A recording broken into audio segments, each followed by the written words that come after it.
Shalom, selamat pagi keluarga kerajaan. Berjumpa kembali bersama dengan kami dalam renungan harian pada hari ini. Renungan kita berjudul Melatih Kepekaan Terhadap Roh Kudus, terambil dalam Yohanes pasal 14 ayat 17. Yaitu roh kebenaran, dunia tidak dapat menerima dia, sebab dunia tidak melihat dia dan tidak mengenal dia.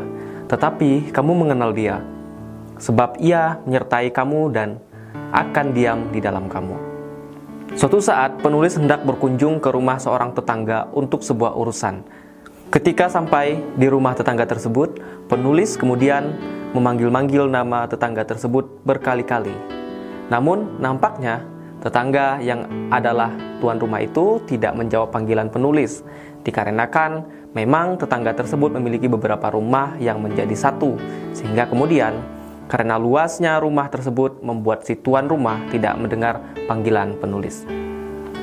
Setelah beberapa kali memanggil dan tuan rumah tak kunjung muncul, maka penulis melihat anak si tuan rumah yang mungkin berusia sekitar 5 atau 6 tahun sedang bermain sepeda dengan anak-anak tetangga lainnya. Penulis kemudian meminta bantuan si anak tersebut untuk memanggil ibunya. Anak itu memanggil-manggil dari luar rumah. Tetap saja ibunya tidak kunjung mendengar, maka si anak ini kemudian mencoba memanggil dengan cara lain sebelum benar-benar masuk ke rumah untuk mencari ibunya. Yang dilakukan anak tersebut saat mencoba memanggil ibunya adalah paket, paket, ada paket, dan sambil masuk mencari ibunya dan mengatakan ada tamu yang mencari ibunya. Akhirnya penulis bisa bertemu tetangga tersebut untuk menyelesaikan urusan yang dimaksud. Rupanya anak tersebut mungkin terbiasa melihat ibunya sangat peka terhadap teriakan pengantar paket yang sering mengantar paket kiriman kepada ibunya, sehingga cara itulah yang digunakan untuk memanggil ibunya dan berhasil.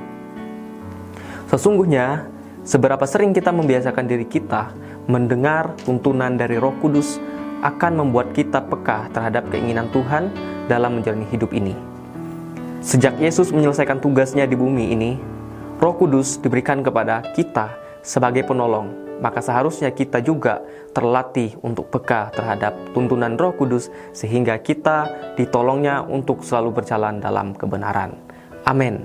Jikalau Bapak Ibu Saudara sekalian diberkati oleh firman Tuhan hari ini, silakan bisa like, komen, dan sharekan ke banyak orang supaya memberkati kita semua. Tuhan Yesus memberkati.